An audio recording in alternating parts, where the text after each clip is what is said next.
మొన్న జూలై 12వ తేదీ అమెరికాలో అద్భుతం జరిగిందండి. మనలో చాలా తక్కువ మందికి తెలుసు.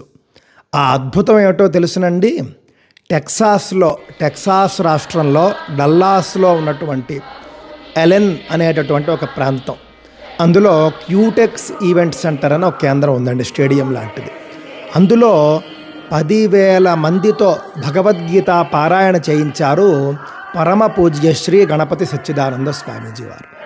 అమెరికా లాంటి దేశంలో 10,000 మంది, అందులో కూడా 3,000 మంది భగవద్గీత కంఠస్థం చేసి పారాయణ చేసినటువంటి వాళ్ళు, 3 ఏళ్ల వయసున్నటువంటి బిడ్డతో మొదలుపెట్టి 85 ఏళ్ల వయసున్నటువంటి పెద్దవాళ్ల వరకు అందరూ కూడా 14 దేశాల నుండి ఆ పారాయణలో పాల్గొన్నారండి.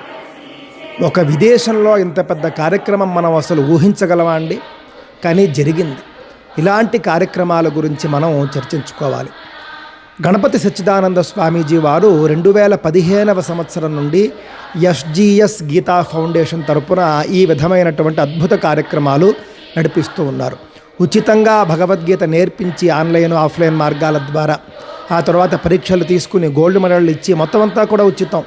ఆ విధంగా వాళ్ళని ప్రోత్సహించి ఇప్పటిదాకా దగ్గర 20,000 మంది తయారయ్యారు దత్తపీఠం తరపునే, ఎస్జిఎస్ గీతా ఫౌండేషను తరపునే.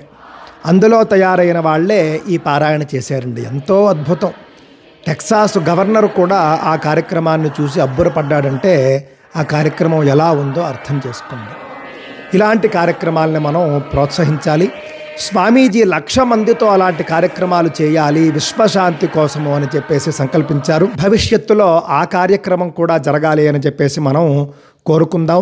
భగవద్గీత విశ్వవ్యాప్తం అవుతోంది, సనాతన ధర్మం విశ్వవ్యాప్తం అవుతోంది.